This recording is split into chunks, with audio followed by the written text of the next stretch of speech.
tu vois, là, je me retrouve face à un truc où, en fait, les choses qui sont extrêmement techniques, carrées, fais ci, fais ça, procédure, etc., ça, j'ai réussi assez bien à le déléguer.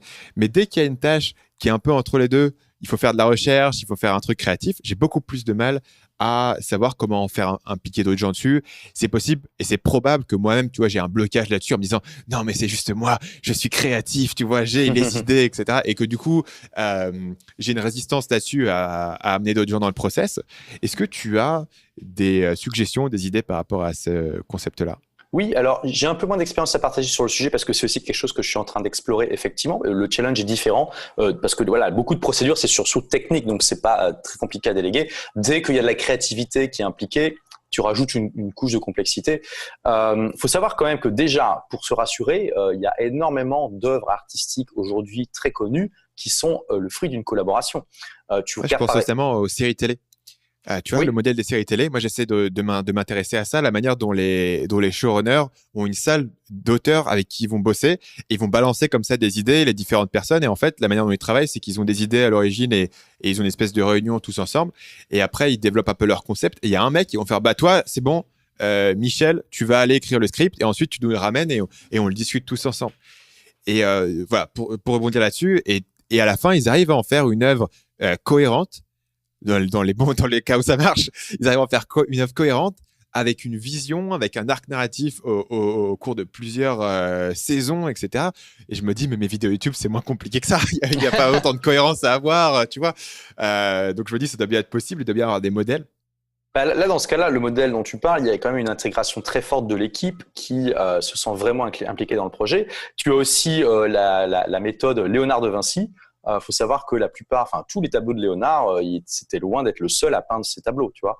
Mais par contre, ce qu'il faisait, c'était que finalement, c'était le maître d'œuvre, l'architecte, le créatif. Lui, il faisait l'esquisse globale.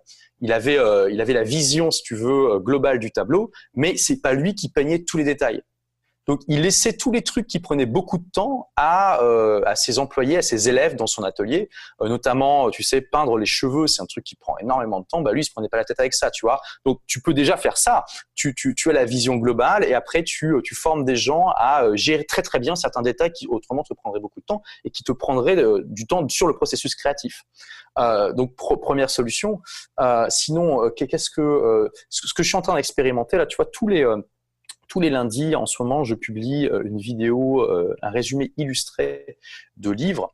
Et j'ai aussi commencé à expérimenter, tu vois, les 10 conseils de telle personne connue pour réussir.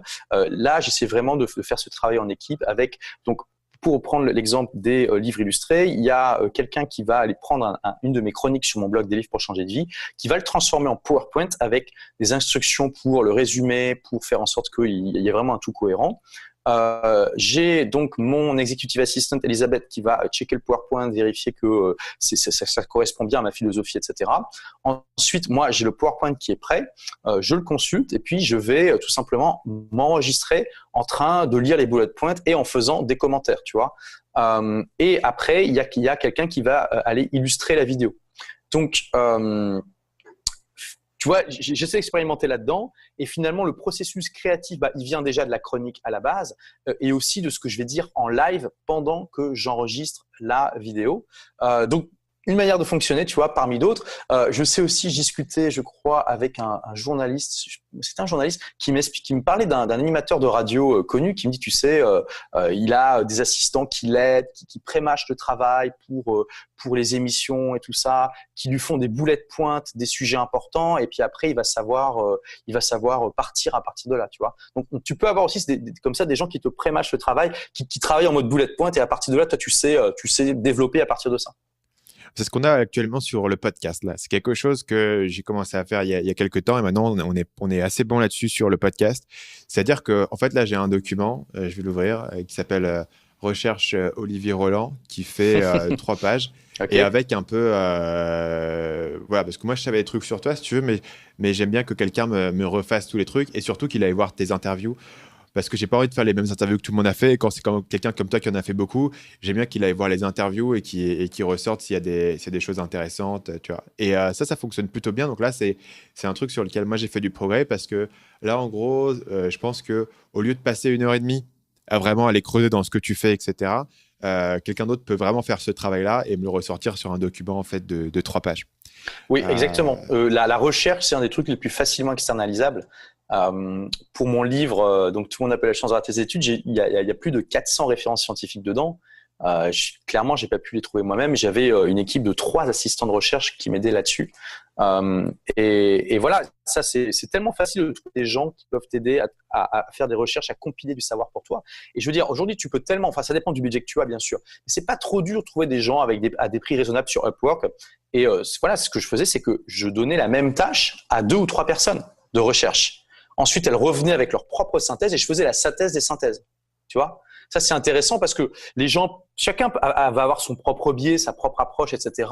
Et tu veux pas non plus dépendre du point de vue d'une seule personne sur des recherches importantes. Et c'est bien d'avoir comme ça une multitude de points de vue. Et ce qui est intéressant, c'est de voir à la fois les points de convergence et les trucs où ça diverge. Et tu dis, tiens, là, la personne n'a pas trouvé la même chose que l'autre.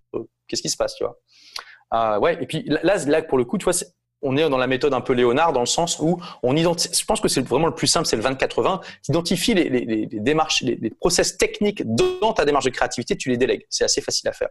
Salut, c'est Stan, j'espère que vous avez apprécié cet extrait du podcast Marketing Mania. Bien sûr, vous pouvez retrouver l'ensemble des épisodes du podcast, y compris les instructions sur comment vous abonner sur l'application Apple Podcast ou sur votre téléphone Android en vous rendant sur mon site à l'adresse marketingmania.fr/podcast. Je vous ai mis le lien dans la description de cette vidéo.